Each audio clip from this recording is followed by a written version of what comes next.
Welcome everybody to Breaking the Silence. You have a voice.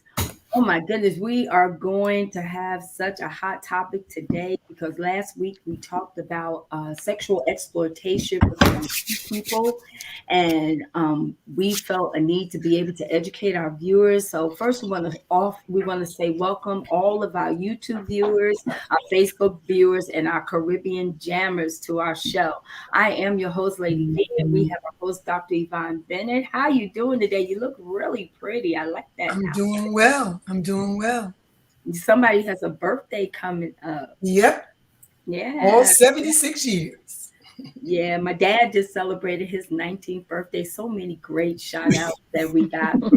It was so many. I lost count. I think I had like 47, 48. So that was really cool. Thank you everybody that gave dad shout outs for his birthday. How you doing, Pastor Melanie? How I are am you? doing well. Thank you. Good. You're looking great as usual. I'm loving the Thank you. hair. Thank you, ma'am. Look, and of course, it's getting cold, so I'm tired of it. So I'll have to put a hat on it. She can be changing it up. Yeah, I thought about going short. I'm still making that decision. I'm gonna stay short, but I'll just now what I have decided to do, I'm just gonna rock my wigs. So Yeah. just keep my wig. So you'll be seeing me with hair on my head soon. Okay. All right. Well, you know what we do? We switch it up. We always switch it up. Somebody told me, they said, I never know what color your hair is going to be, and you won't. I don't ever know what it's going to look like. Well, it And how always are looks you? good. Thank you. How you doing, Dr. Minister Isaac Davis? I am The good. I'm good. hat. I'm good. Good. Good, I'm good. good. What the t-shirt say today? Hey, it's a road Bama. tide. Oh, We gonna Bama. look, He but we're got a gonna be Bama Alabama shirt down. on. Today I even got my Alabama cup with me. Oh Oh, okay. You Lord. Alabama plays today? I'm representing my home, my home state. Okay. All right. Roll Tide. Well, I tell you, football season is kicking off pretty good. We lost on Sunday. I was kind of disappointed. Yeah, my Steelers lost. I Yeah, know. our Steelers lost. I'm sorry. I don't understand, but Yeah. okay. It was a good game. We're gonna keep hope alive on them. So, Yes. yeah. But we were talking in the back and we were saying how a lot of people are experiencing, I think, some anxiety. We've had some shootings in the school system. We actually had one in our building last night. Yeah, this yesterday, Wow. and someone actually got hurt. And I think my niece, she experienced something in her school, and I just think that a lot of people are feeling the anxiety at this point of the pandemic. It's like, I think we thought it was going to be over. It's not over. It's like a to be continued. Things that we used to do has really affected us now, because I think that last year we were prepared to go into the early part of the year, but now I don't know if anybody realizes, but 2021 is almost over and we're still in the pandemic. And it's like, wow, this thing is like, we started this like the beginning of 2020. So what we're used to doing, we're so impersonal now. And then, the crazy thing is a lot of people do not want to go back to work. It is like, oh my God, companies are struggling with. I was in 7-Eleven and I went in there to get a cup of coffee yesterday.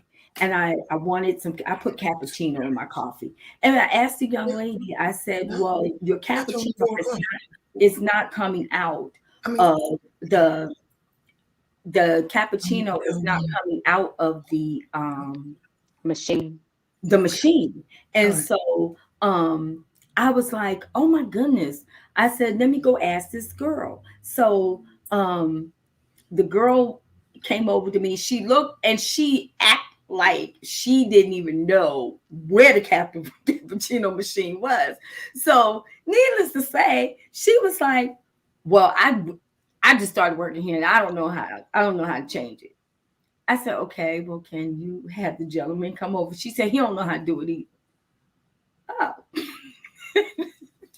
So at this point, I'm irritated because I just want a cup of coffee. But it amazed me that you had three people in the store and no one knew what was going on. And when I talked to the manager, he apologized, but he said, "This is what we got." He said, "Because nobody wants to go to work." So, I think Isaac was getting ready to say something about the political aspect of it. And I mean, it's just crazy. It really is. It's like, does anybody else recognizes that it's crazy out there?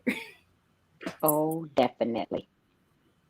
And Yes. I mean, Go. the thing, go ahead, Pastor Melon. Oh, I was gonna say Minister Isaac can go, and then um, I can jump on and say what I needed to say. Because he was talking about the political aspect of Yes, Yeah. it. I was saying that the political climate created a, an environment that a lot of people decided to just, uh, to me, it seemed like they decided to just get a little crazy, and come out and speak what they felt was their truth, regardless of any type of reprieve that they got from their job, from Mhm. from their career, from a friend, or from society as a whole. And I believe that that has created the nonsense that's going on when that when you politically try to divide a country politically, um, and with disregard to any person's, or to have a disregard to the respect of person, and when you're supposed to be our leader, I think that that took a toll on society as a whole, and some of those bad Yeah. apples came out, Mhm. and I think that that's what we are. That's some of what we're saying, and I'm saying that I don't care what your political affiliation is, because sometimes I'm Republican, sometimes I'm Democrat. It just depends on what the issue is at hand, and Right. Right. and if those issues at hand are fulfilling my desires that I have. Yeah, I was gonna say there is definitely a difference. And I was watching CNN, and I forgot the spokesperson what her name was, but she was talking to Sanjay Gupta, and currently at this time we are in an endemic. And so it's no longer a pandemic, it's an endemic.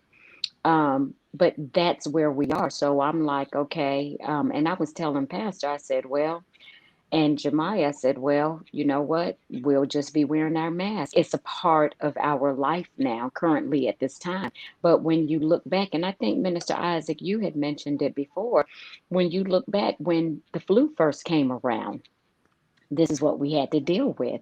And then it just became the norm, and every year, people were getting it. But then, of course, because it mutates, of course, it gets stronger and stronger. But now they're even talking about what is the flu going to look like this year for us? Because last year, people didn't really have a cold. People did not get the flu because everybody pretty much stayed inside. But now, because it's a new normal for us, Mhm. everything is pretty much back to normal. Just we're wearing masks now.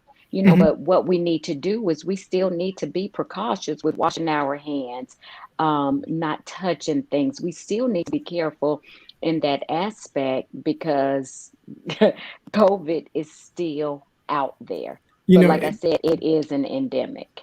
that is pretty unique because I watched a documentary last night was talking about COVID explained. And Mhm. it was talking about, and it went back into detail about how that they did a study of our skin and what our skin does. You know how that we have bad bacteria naturally on our skin, we have good bacteria on on our skin. But do you know which group of people is has been designated as to be the healthiest people Is because it of how they live? African Americans? No, What? it's the Amish. Oh yeah, absolutely. Wow, I believe Because that everything is natural because for them. because of Absolutely. the natural good and bad bacteria that's on our skin naturally, because they are around so many different um, animals. Um, That's horses, true. pigs, cows, all that, and they're naturally around it, and they don't believe doing anything artificial. They have that their natural immune system is defending viruses better than we are, that are taking all these supplements, that are eating unhealthy. And it amazed me to learn it just about our skin, and how that our skin dictates a level of how our skin is a barrier for our immune system, in the way that they explained it. And it just completely took me back, and I was like, whoa, I never knew this. Never ever knew that. So You that was know, Well, I'm going to say this too. They live, when we went to Canton, we actually wind up staying in the Amish town. They live very, very simple. Now one thing that I recognize with the Amish, because I shop at the Amish market all the time, they do not wear masks. They refuse to wear masks. You're not going to see them in a mask. They're not wearing it. They're not going to get vaccinated because they don't feel like they need to, because they feel as though, and then this is one thing that I have to agree with them on. They live very stress-free lives. They don't live their lives like we do. It's like them and then us. Everything with us is very busy. We have a lot of things that we worry about. They what do they have to worry about? They tend to their land. They get their own, they make their own food, they bake everything, they have their set hours. Certain days they don't work, because I think they don't work Monday, Tuesday. Let me tell you something. If I didn't have to work Monday, Tuesday, Wednesday, got to work Thursday, Friday, Saturday, and I'm off on Sunday, I am not. I'm going to be living a good life. Come on. That is sweet. So their life is so, they don't have to worry about gas in the car because they don't drive. I didn't even know that. They drive, they ride. horses, horseback They horses. carriages. horse Yes. their carriages. I'm like, this is pretty cool. They don't drink.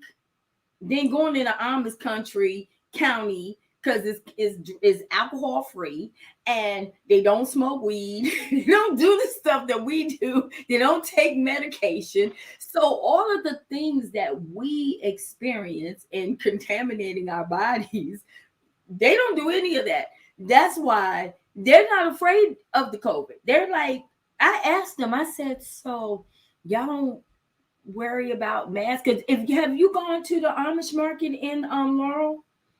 If you go to the Amish market in Laurel, I remember the first time I went back during the pandemic, I had a whole anxiety attack because I walked in. First of all, I had a problem with the fact that the people were all on top of each other. I was like, and the Amish people just walking around like they don't have no mask on. So I said, well, have you guys been vaccinated? They're like, get no vaccine. Like, No, they don't. they don't do any of that. They don't get vaccines. They don't do any of that. They homeschool their children, and they teach their children to tend to whatever they tend to, and that is it. Everything is contained in their community. So when you look at that, these people are, the main thing is they're stress free. I think the problem with American people of all walks of life, we live very stressful lives. If we allow ourselves to, we wake up, it's always now, truth and point. When I caught the COVID, I'm gonna tell everybody, I went to the country. Y'all know that, did y'all? I went all the way out in the country, 20 hours, drove, and felt wonderful. Once I hit that air, that country air, and I was riding the horses, y'all, felt great.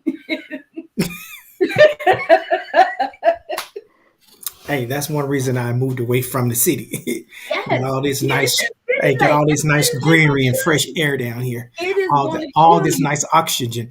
But slowly the city is moving down here too. But a lot of people are realizing that city life is so congested. Once we Mhm. got in the car and we drove out to the country, he didn't have no more fever. We didn't have no symptom. We felt wonderful. I was like, man, this is good. But it's because there's no hustle and bustle. there's no people to be around. They number horses. So you just out there, you're around cattle, you're around fresh air and land. I agree with the Amish. I think I'm gonna adopt the Amish life, y'all. It is. It's a whole new world, not a whole new world, but it's a totally different world for them. Look at how Yeah, I mean, and I can understand how we're stress free because look at how the women dress. And like you said, they grow everything, they build everything, everything is fresh. And no, the children are not vaccinated. And talking about being vaccinated, there's a rise in people who are catching the measles. So there's well, let a me tell you spike in something. that. They don't worry about their hair. They don't worry about their None of that. They're in eyelashes. black They and don't worry white. about the stuff that we Simple. concern ourselves with. They are so stress free. They don't wear. They don't get haircuts. They don't have to worry about clothes because they make their own. I'm like, Yes. now, I'm not gonna adopt those things, Pastor Melanie. I'm sorry. I ain't We doing know it. you're not, Vaughn, because you first and foremost, you're a shopaholic. You gotta have the makeup done. Look, we already know this, so no. I'm sorry. There's some things that I'm just not going to do. I'm going to get my eyelashes done. I'm going to get my hair done. Now, I Yeah. have to blend in with them, but I am not going to Mm-mm. adopt all of You that. would be considered very flamboyant for them. Yes. Yeah. Yes. So, but it's also pretty interesting. When we were inside for the pandemic, people wondered like, why didn't we hear about the colds? Why didn't we hear about the flu? Because we were not around each other. So another thing that the documentary talked about is how that when we come together as a people, how that we spread diseases among each other. Yeah. So because we were all inside for the majority of the time period, that's why kids weren't getting the common cold. That's why we weren't getting the flu because we were not around each other, and our germs were not intermingling with one another, and we weren't doing that. So now that everybody is back outside, and because that people with the failure to understand that, hey, this is just not about one person. This is about us all. This is about Yeah. all of us collectively. So, because this is about all of us collectively, let's somehow take this and change the dynamics of of what our norm is, just for a second, so that we can get over and get through this pandemic. And it's pretty interesting that 200 years ago, when this happened, they actually quarantined too. 200 years ago, they actually quarantined. Wow. And they actually put on masks. 200 years ago, when the pandemic happened then. But the difference is that everybody decided to stay inside until things were rectified Well, and people were a lot more disciplined. back then too. Yes. I Yeah, mean, that's because true. That's it. we've had in- since our generation, we've had a lot of things happen. We've had blackouts. We've had, I don't know if y'all remember the gas crisis. Hmm. We have, and this goes into our topic because we talked about sexual exploitation with our youth, and how last week we talked about how the family has changed. See, back um, in the day, our main influences came from our mother, our father. We were taught Hmm. values. Now let's talk about the value system. We were taught to take care of ourselves. We they focused on our cleanliness, our participation in keeping the community clean. Things of that nature was very, very important when we were growing up. Now kids are not even, they look any kind of way. I'm just saying, the focus is not on their self-esteem, their self-worth, and Hmm. makes them, we want to talk about risk factors, because there are certain people that predators look for. They're not going to come. First of all, i'm I'm loud. Pastor Melanie, she's outspoken. You listen, you ain't gonna walk up to me and just say anything. You're just not. It ain't gonna happen. Okay? You can't tell me anything. You're not gonna call me. I've never been an abuse victim. Can't call me ugly. You ain't gonna put you hit me one time, that's a wrap. I'm gonna forget that I'm a Christian for a whole minute because that's it. So we're not those targets. We're not the people that the people look at and go, "Oh, look, I'm gonna get with her. She Right. look like I can abuse her." No, I'm letting the world know I'm not that girl. Okay, so when we talk about that, there are certain people that those people look for. They look for the ones that when they go to school, they stay to themselves. They don't have friends. They don't communicate with anyone. They have very low self-esteem. They a lot of times they come from different types of environment. They don't the kids pick on them. It's all kinds of targets that they look for because those are the ones, the young people, the older people that stand out, that predators go, I can get her. I can convince her to get in the car with me because they want somebody to give them attention. You think about it. Kids that really, really feel great about themselves, they don't spend a whole lot of time on social media. They might do a little bit of texting. They might do a little social media. I mean, even ourselves, who has all day long to be on Facebook and Instagram and TikTok? But when you see a young person, they're not involved in sports, they're not involved in activities, their parents are not putting anything into them. Those are the ones that they look for because they spend countless hours on the internet. They spend countless hours on FaceTime and doing Mhm. things that um they're just surfing the net. They're not doing normal things like going to the mall, going to the movies, hanging out with their friends and things of that nature. So when you look at risk factors, these are people that they target. And unfortunately, it goes back to the home and what is being built in them, what they're being told. A lot of times, kids that are women, men who have been molested, if they already are damaged, they tend to reach out, look for love in all the wrong places. So it's easy to target them if they have a lot of issues in the home. They want to get out of their house. They can't stand being home because mommy and daddy are constantly arguing with each other. So it's all kinds of things. I know, Pastor Mel, you've been a school teacher. Have you seen some of that in your students?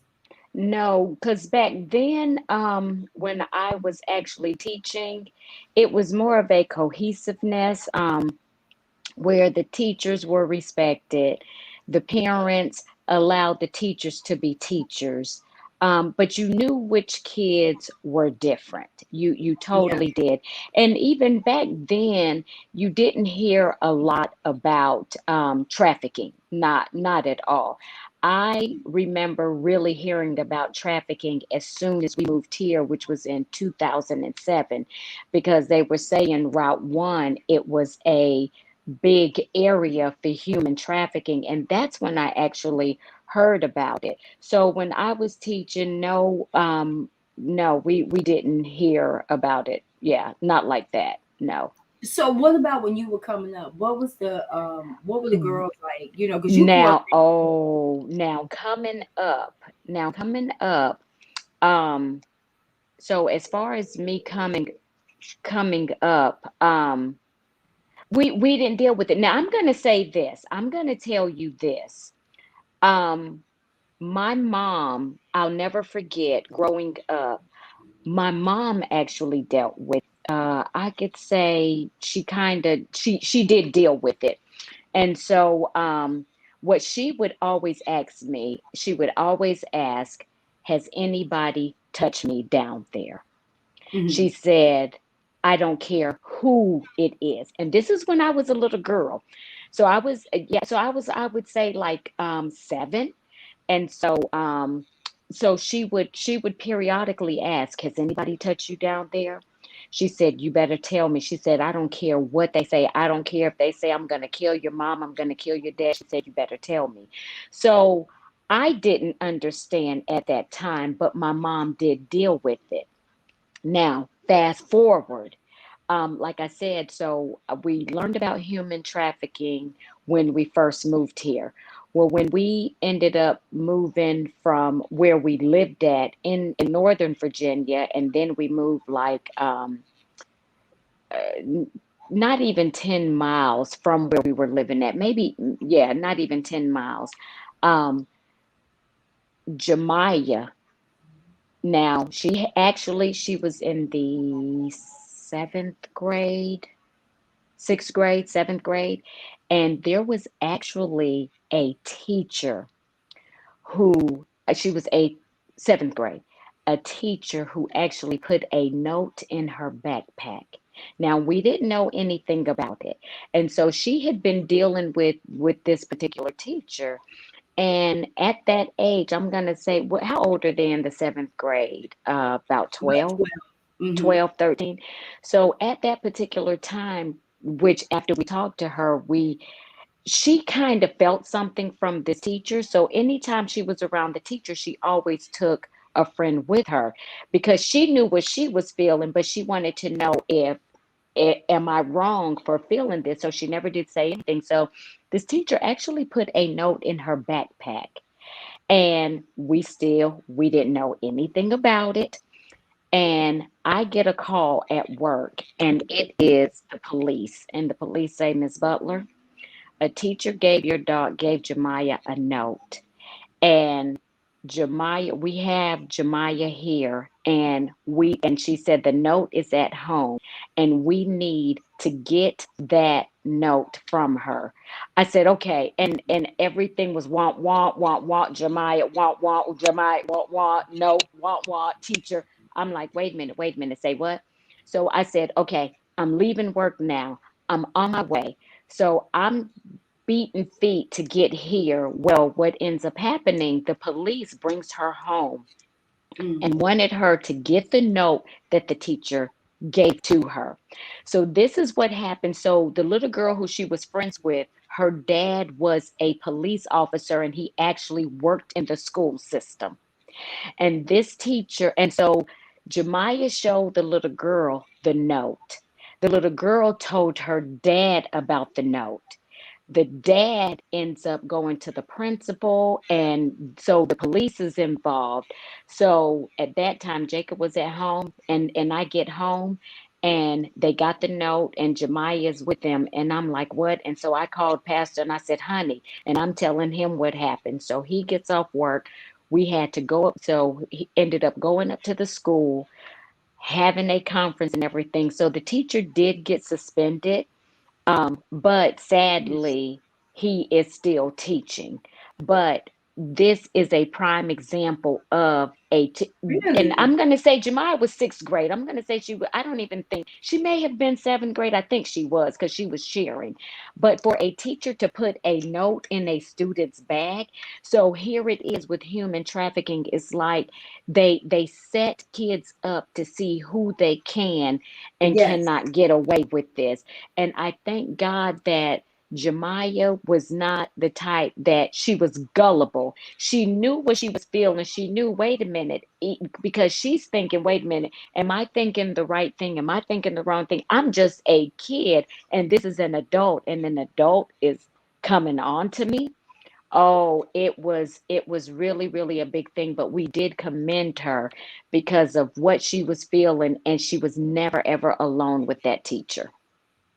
Well, the thing about it is, again, they'll target certain children to see what they can get away. Yes. But that's what I'm saying. If you have put and had conversation with your child, and this is where it's important for parents to constantly communicate with their children. One of the things that parents need to know is you always need to know where your child is. So You there needs better. to be a level of trust between Hmm. parents and their kids. Even at our age, I never take a trip without letting one of my loved ones know where I'm going. We have, oh, Exactly. we going somewhere, somebody should know where you are. somebody should, even if it's just going to the store. If I'm going to the store, if I'm going to go get my nails done or whatever, I let my mom know, hey, this is what I'm doing. Just because someone needs to know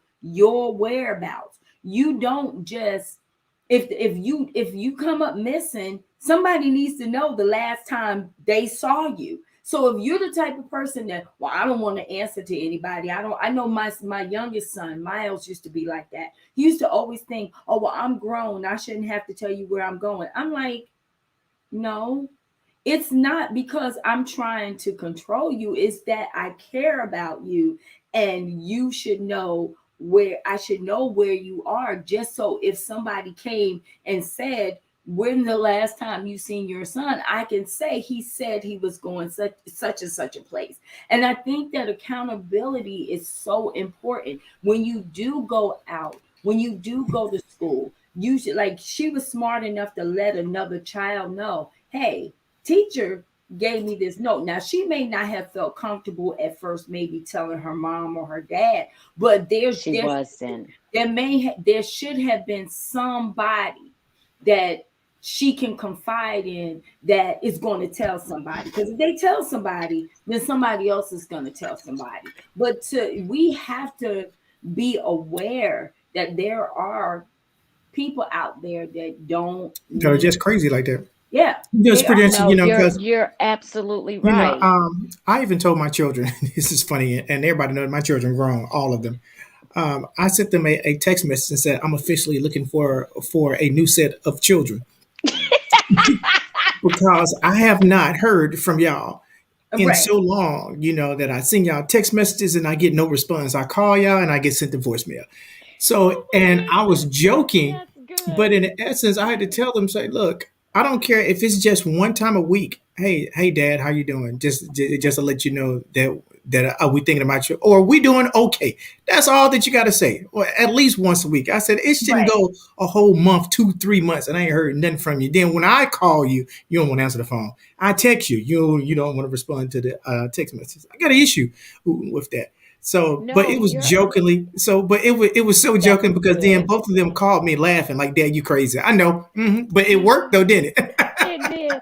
right. No, that's true. That is so true because I'm going to tell you this, Pastor and I, that is something we have been doing for years, accountability. And some people, of course, and we talked about it before, call it control. No, it's not control. The thing is, honey, I am leaving work. Okay, I know which way he pretty much goes, comes home and the way he goes to work because, and that is our thing. If anything happens, and like what you said, Lady V, and they say, well, when was the last time you talked to them? Okay, I know when the last time was. And even if it's a detour, I'm on my way home from work or he's on his way home from work. Hey, I'm going to run by the cleaners or I'm going to run by here. I'm going to run by there. Because if not, you're expecting your loved one to be home at a certain time. And when they're not, that can be very, very concerning.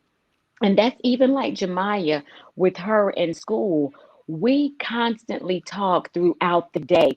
And like she had a PT test. So she had the PT swim test.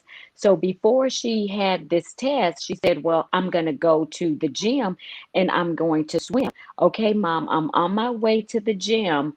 And me and her, she may FaceTime me walking all the way. And this is something she did even when she was going to PT early in the morning. She would FaceTime me while she got to her car.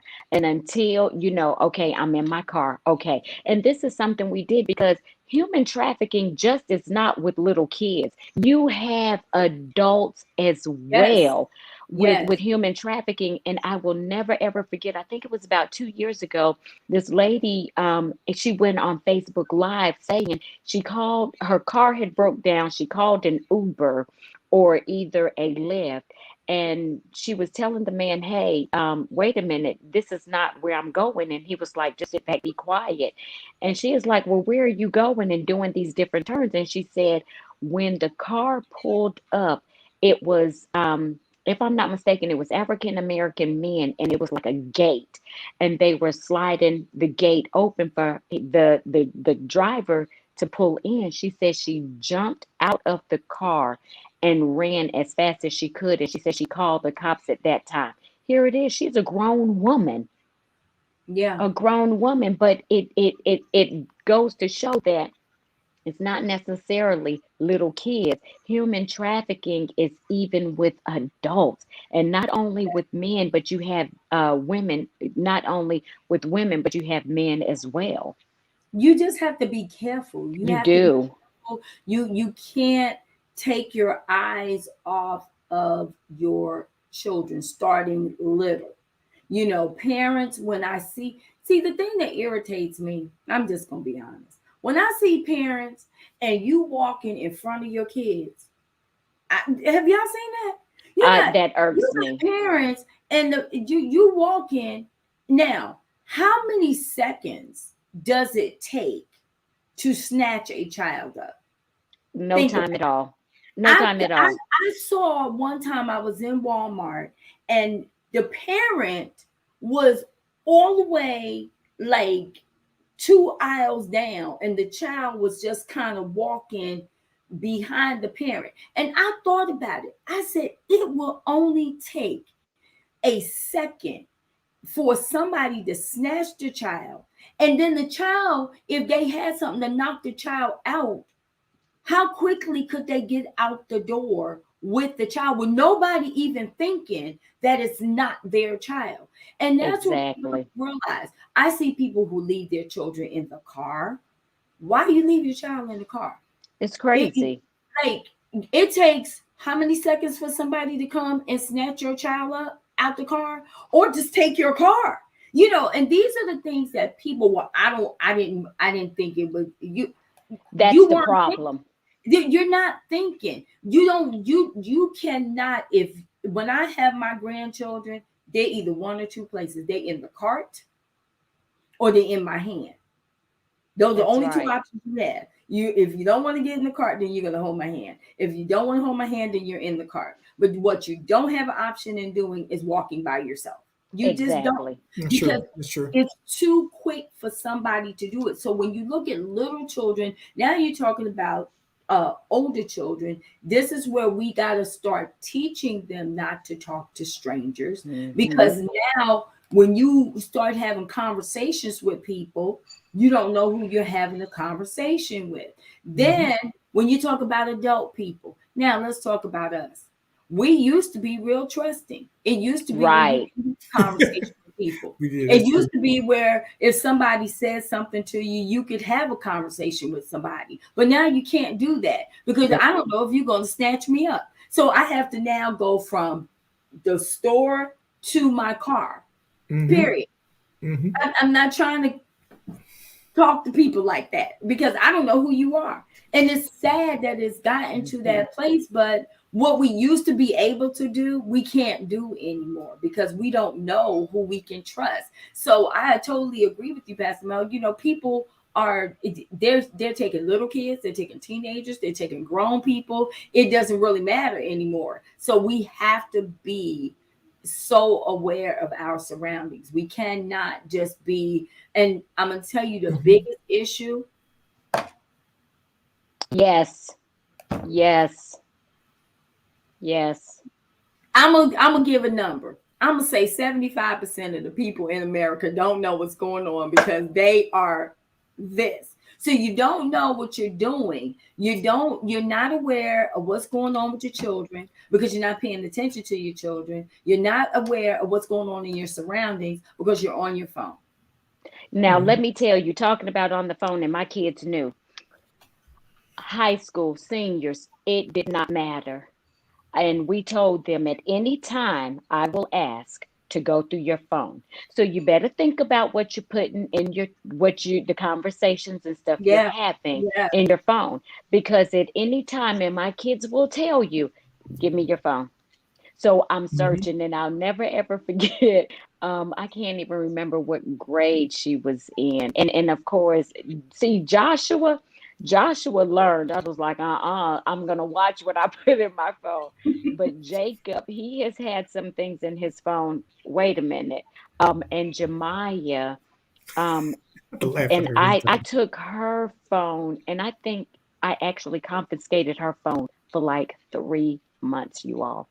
The only reason why I gave her back her phone was because her daddy said, well, her being at school, and if there's an emergency or this, I was She like, can't I don't care. I'm picking her up. And, my thing is, look, I'm picking her up. I don't care. I She's don't around the care. corner, but that really did give her the opportunity to actually think about, because I told her, if I cannot take your phone and read it and it's something you're hiding, then what is in that phone, it should not be there. right. It Mhm. it should not And be there. see, when my children were young, older, because your children a little bit younger than mine. Well, we have the same age on the younger ones. But Hmm. when Jennifer, now poor Jennifer, because she was the only girl.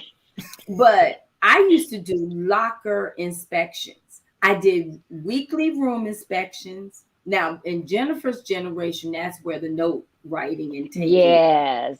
place. So I would go through her room, I would look in her closet, I would look. So this one particular time, it was this boy that wrote her a note. And oh my God, his parents were officers. I called the parents. I went to the people's house. I was like, look at what your child is writing, my child, because I didn't play. I wanted to Right. know what you would do. I would pick up the phone. One time, she was having a conversation and I was just listening.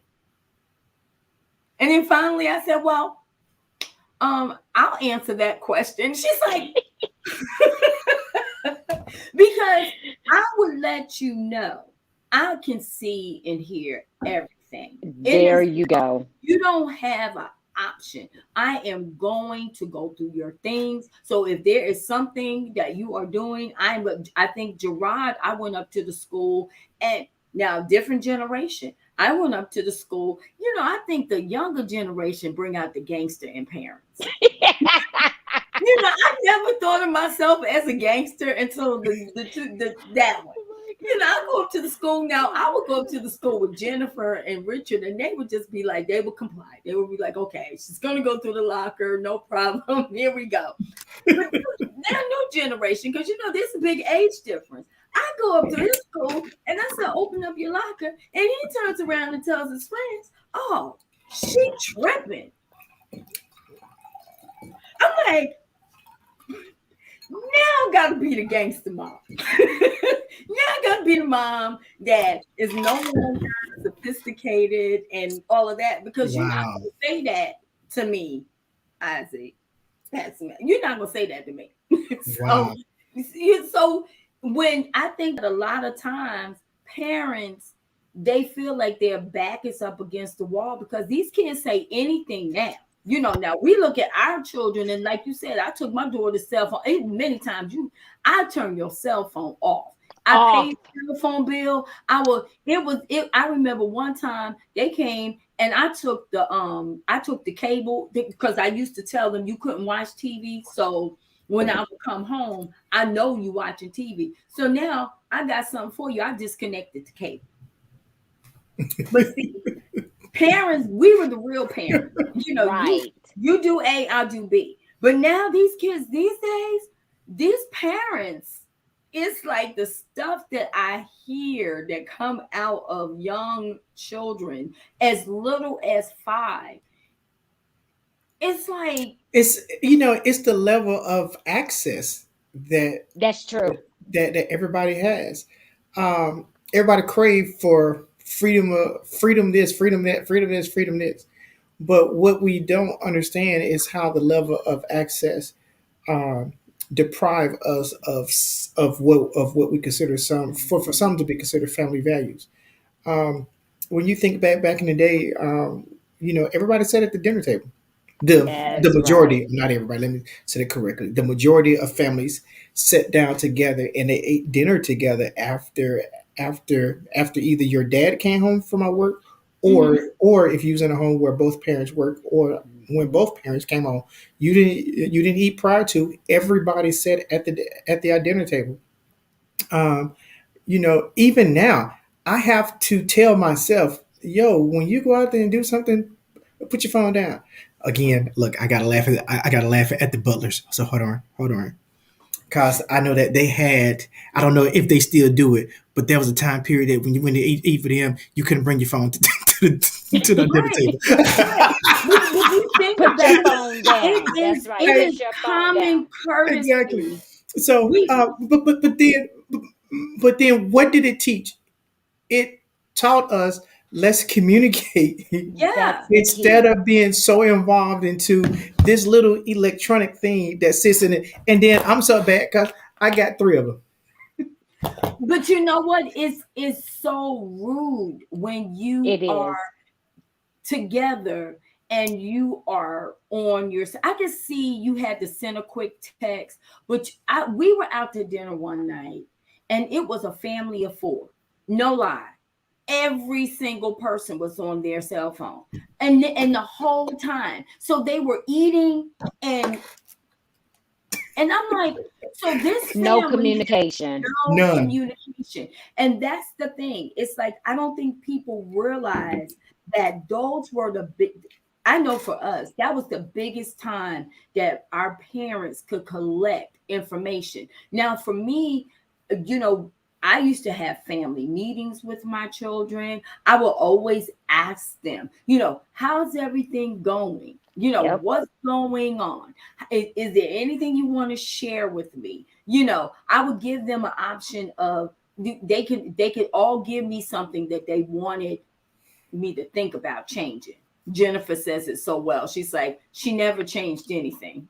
She said she gave us an option, but once she said, I think she only changed one thing, and that was it was she asked for a later curfew than her brothers. Other than that, I wouldn't change it. They would Mm-mm. give me some stuff where we think Don't that worry, because she gonna get it. we, She gonna get it without Ryan. but right, it just never was going to happen. But I gave you the opportunity to put it on the table and we could discuss Yeah. it.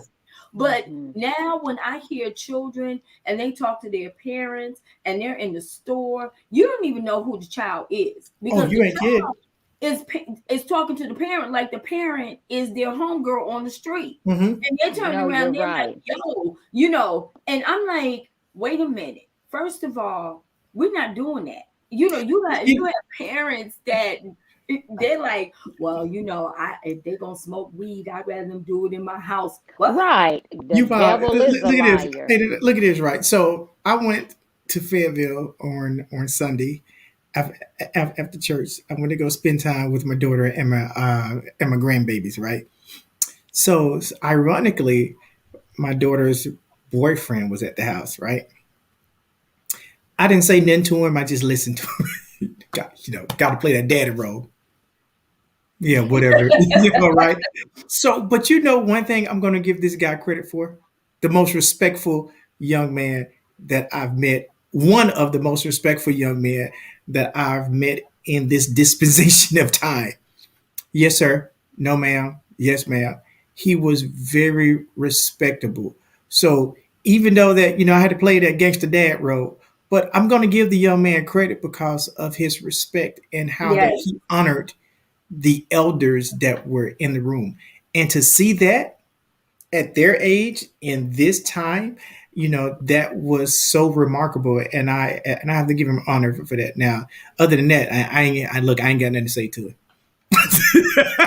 Well, it. again, these kids, I mean, even the girls, it used to be where young ladies, they didn't do the things that you see young ladies doing Yeah.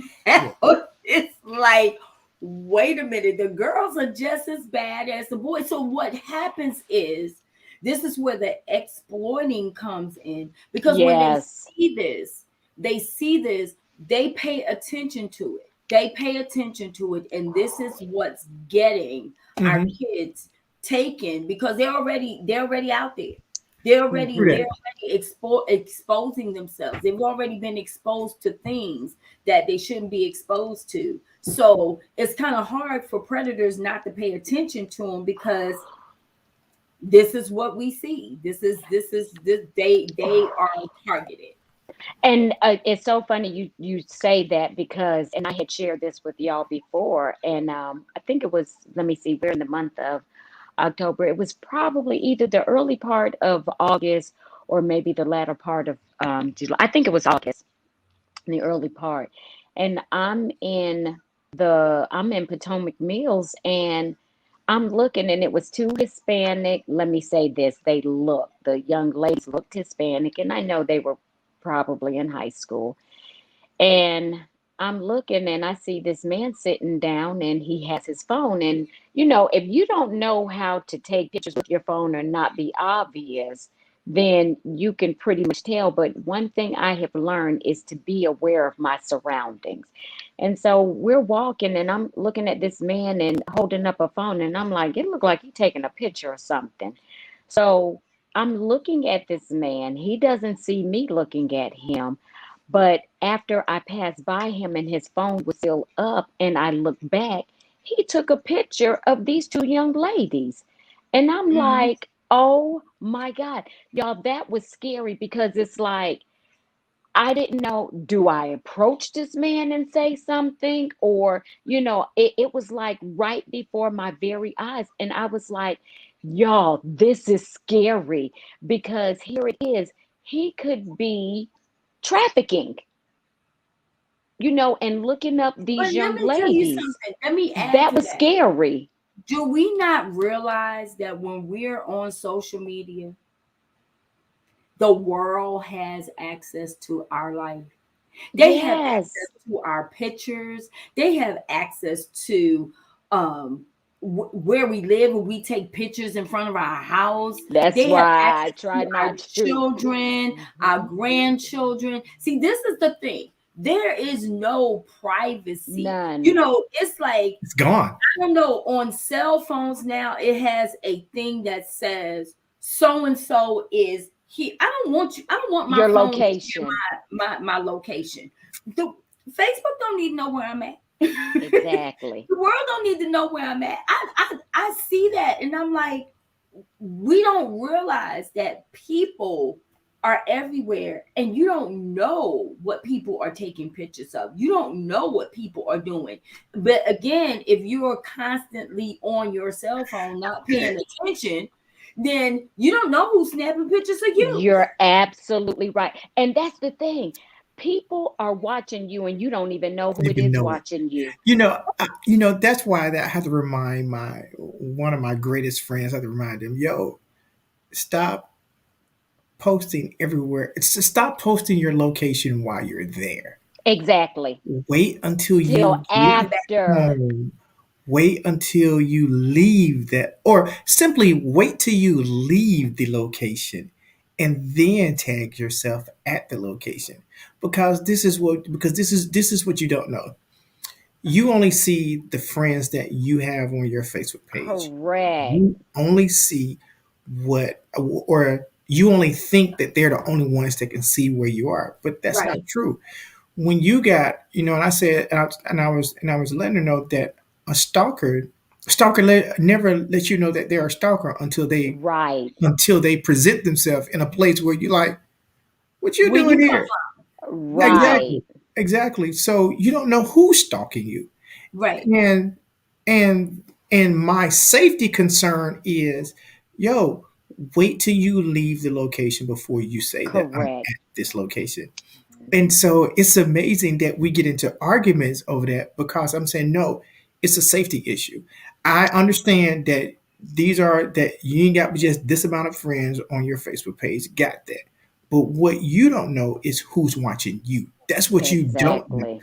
Exactly. And so I said, out of the position of caution, don't do it. Man, it's our biggest argument. And so, but I just try because I'm this protective friend and was like, so, but and for our children that don't understand that, just like you said, that you have to be mindful of what you have to do your sanity check, your parental sanity check on these little devices that track our entire life. And that's why I Yep. laugh at when people say the government is tracking us. The COVID vaccine got this in it. Look, if the government really wanted to track us, That's what's it. They their Our can't. What's That's it? Exactly. right. Check this out. Big, but Because not we only put that, I Big don't everything in need. our Brother. Look at You this. I got don't Big need no Brother GPS. I don't need no GPS from you. All thing I need is your is name. your phone number. And then Oh, well, sometimes yeah, I don't even need your phone number. I just need the I just need to know what tower that you were connected in. That's all that I exactly. need to know. exactly. And you can So find it. Trust and me, it don't you have me to go can. into my ethical hacker side, because this right here, hmm, It's open to the public. I It got It's really 400 is. open pages. to Hey, I got it's 400 pages open to of the public. information just from the phone number. Exactly. And Right. that's the thing. What people don't understand is your cell phone is not safe. It's not safe at No, all. It is no. not safe. And the more the more devices, look at it. If you even when you now, because everybody applies for different things, they do applications, you ain't even gotta put your information in there. It populates. Once it's in there, it's saved. They know your social, they know your phone number, they know your everything. They know your debt. I ordered something from Grubhub, and it just asked me which location would you like Yeah, delivered yeah. to. It has my debit card information already in there, so I don't have to put it in there. I'm like, well, my goodness, it is already saved. And what people don't understand is the more information you put into your devices, the more people know about you. So you have to be aware when you are again on your phone, and your phone shares your location. Do you want me to share you? I don't even want my location to be shared in my GPS in my car. Right. It's so many things that is set up for us, and that's why it's so easy for these traffickers now to abduct people, because Hmm. they have such access to everything that we do. So we have to pay attention. Stay off your cell phone. I know that Exactly. we want to talk, but sometimes talking in public, people can hear your conversations too. And that's what people don't understand. I have heard people say some amazing things in public, and when they're talking to everybody. It's like the world does not want to know what you You, are. you, that's a pretty interesting how that you consider. Okay, so I am a people watcher. I love Me this. too. I Me too. love 'Cause watching I love people. it. oh my I do. god, Love watching I It's people. like my love it. favorite pastime, Yes. Look, I Yes. will go to a which is restaurant. why we have our talk show. Look at this. I will go to a restaurant. I'm telling you, No, the and sit mall. back and And people just watch. watch people. I've gone down to the National Harbor. DC. I've gone down. And watch Look, I've gone people. down to the National Harbor. Now I'm sitting at a restaurant and eating, so I am eating, and I've sat there and just people watch. It is Amazing. It amazing really what is. you learn about people by simply watching them. Just It's Yeah. watching. amazing. It is amazing. So, It's but so funny you say that because Jemiah, her freshman year in college, so she was 18. Do you know that's something that she learned? She learned how to be in a crowd or in a group, sit back, not say anything. She said, and you learn so much because somebody asked her on Tuesday from clinicals because she has to give a report after clinicals and asked her. She said, you just you have to know what you're doing and you sit back and you watch and you learn so much. And she learned this at the age of 18, just Yeah. sitting back, being quiet. And I like that because that's going to help her in her adult life. Well, I'm gonna tell you, this is really been a great conversation, because I think that people, they need to continue to be informed. I just want to encourage parents, husbands, wives, grandmas, granddads, family members, friends. Be aware of your surroundings. Yes. Again, don't allow the devices to control your life, because you don't know who's watching you and you don't know what's going on around you. We need to be more aware of our surroundings. And so we've been talking about today exploitation, sexual exploitation of not just amongst children, but just amongst people in general. Be careful, please. But until then, you've been watching Breaking the Silence. I am your host, Lady V. You have your host, Pastor Melanie Butler and Dr. Minister Isaac Davis. And we are your host on the show. Until next week, we want you to tune in every Wednesday at 4 o'clock. We always have a hot topic. So until then, remember, you have a voice. Bye. Bye.